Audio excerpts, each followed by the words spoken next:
Hey guys, just wanted to share my thoughts on Spider-Man Noir. I just finished it. I thought it was a good concept in terms of how they did Spider-Man.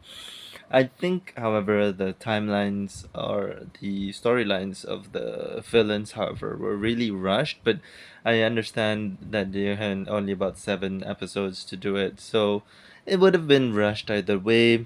I did think they did not linger enough on the emotional weight that Spider-Man has towards his enemies because as Pete or as in this case Ben Riley his connections to the villains are very thin in my opinion and not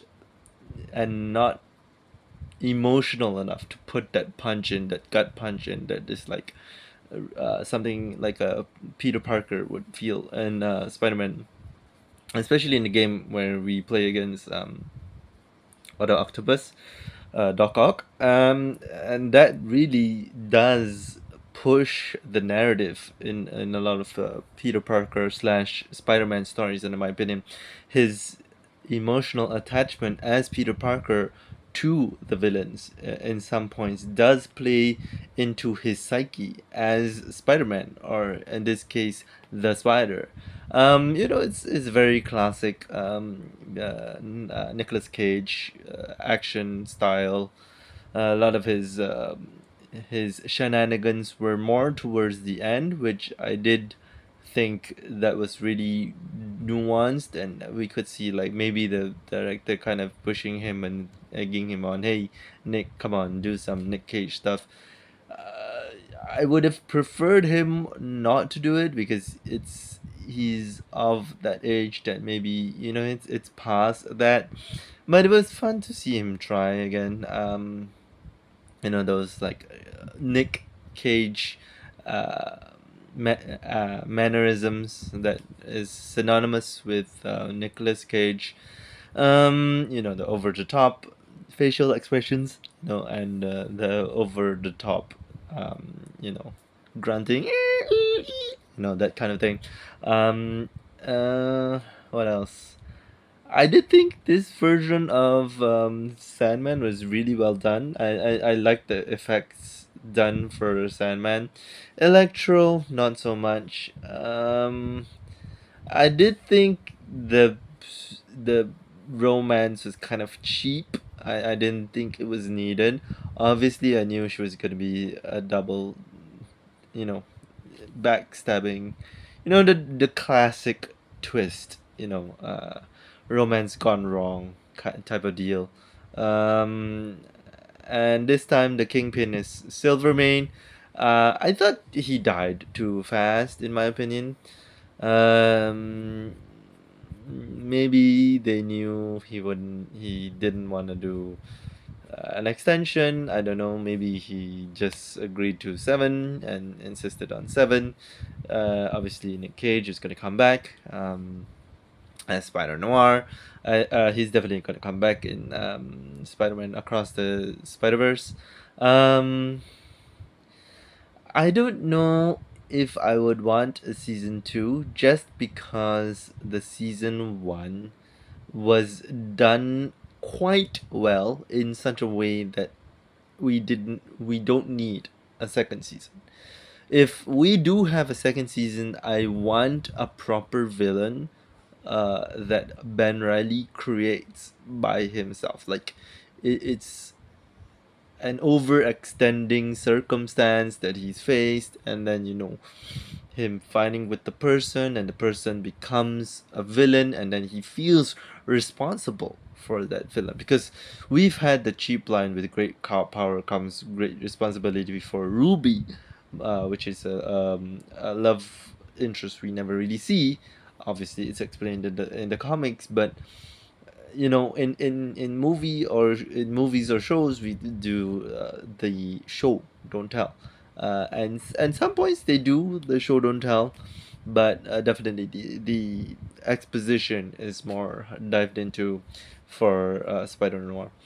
Now I did watch it in colored version. I don't know how well it translates to the black and white. I would have preferred to see it in black and white because I would have like to see how they handled the black and white versions, but obviously I could only watch it in colored because I didn't really want to look for the black and white version, to be very honest.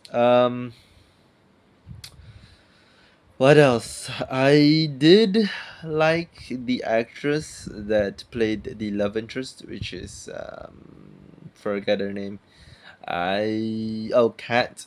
I mean the character's name is Kat. She was interesting enough. Robbie, I did think wasn't really needed, but it's again the best friend type of thing. I think the assistant, like Reyes, her name, or I don't know. Jess, I think it's Jess. I'm not too sure. So she is a very good assistant to his nonchalantness. She's more on the serious type. She wants to get things done. She's kind of jokey at the same time. I think she brings a little bit more life to the story. Otherwise, it would have been too much of a bland, detective type story. Which I'm not taking it away. I kind of enjoyed Spider-Man, as a detective type thing. I didn't think I would enjoy it, but I did enjoy it. I do prefer the scientist Peter Parker storyline, but it was interesting enough to see Spider Noir perspective. I'm waiting for the Spider Pig storyline. That's what I want. That's what I want. Um, yeah, that's about it. Not too much to talk about because it's really wrapped up in a neat bow. There's no loose ends. There's no what ifs. I guess the only cliffhanger they leave you on is like, will they, won't they? Like a cat, staying with Flint. Is it gonna keep going on?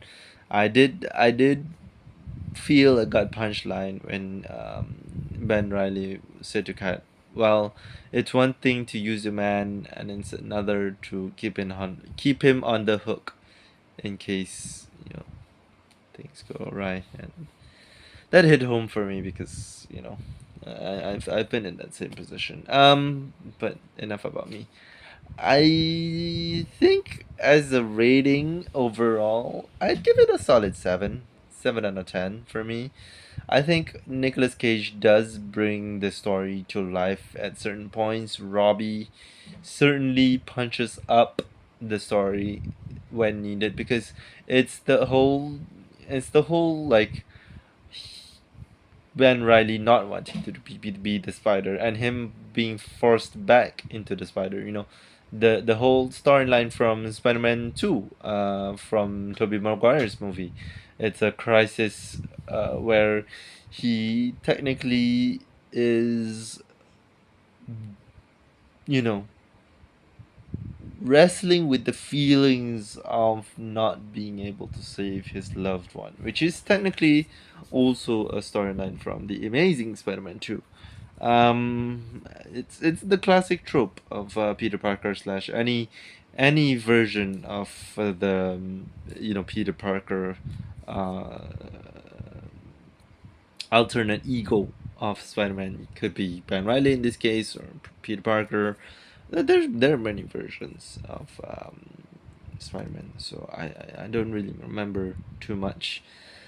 Yeah, 7 out of 10. Would I watch it again?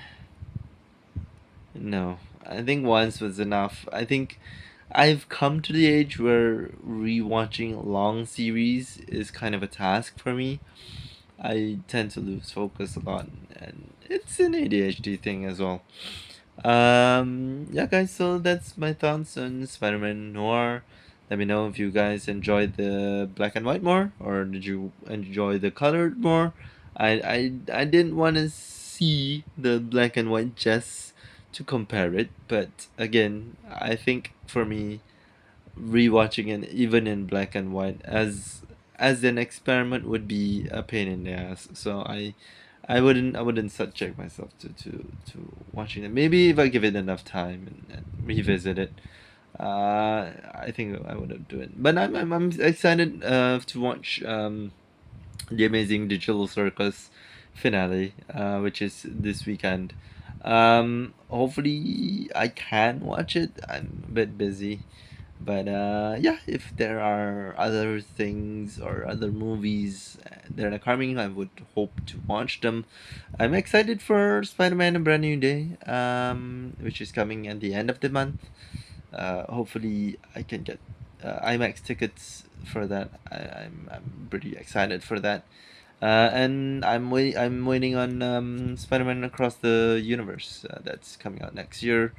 I'm pretty much a big fan of Spider-Man, so I hope to see more Spider-Man stuff. I don't know if I will see Spider-Man stuff this year because I am pretty busy with life in general. And I hope to see you guys very soon because my old channel got taken over. So if you guys see any postings, it's not from me. It's another person who's pretending to be me. But yeah, my other channel is still up. But I don't know if it's ever going to be active because it's just under somebody else's control now. Anyway, that's all I have for you guys. What else is there to watch or any interesting animes to recommend? You can give them in the comments below. I did watch what Witch Hair Atelier. I think I've only reached about 3 or 4 episodes. It's an interesting concept, but it lost me at the whole like chasing part. I think that just really was like, do I really need to watch this anymore? I'm kind of out of the trope of like, person who wants something and has to prove it to themselves and the other people around them kind of thing. I'm kind of over that because number one, it hits too close to home, and number two, well, I don't really like those type of storylines if I'm being honest. I'm more of the like creative, fantastical storylines. That I guess that's why I'm very much into isekais or just fantasy theme stuff. I'm still into free run and stuff like that. I hope that season 2.5 or 3 is gonna come out soon, but definitely the marked part of the story is gonna take some time because it is a lot of fighting in that one. But yeah, guys, that's about it. I hope to see you guys very soon.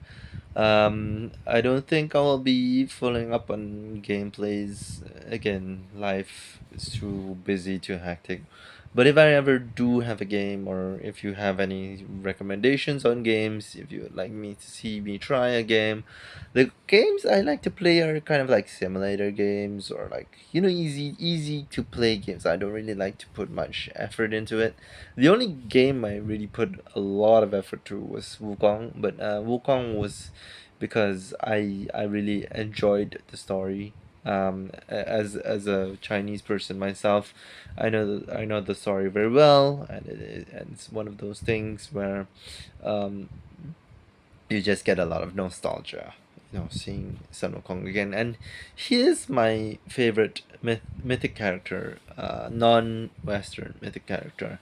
I think he's the strongest person in the Asian mythos. But yeah, guys, other than that, not much to go off on. Still grieving. Still, if you guys know, you know. But if you guys don't know, then I'm sorry to say I'm not willing to share at the moment. But yeah, I will see you guys when I have more things to talk about or just vent in general. So thank you guys so much for watching. I'll see you guys in the next video. Bye.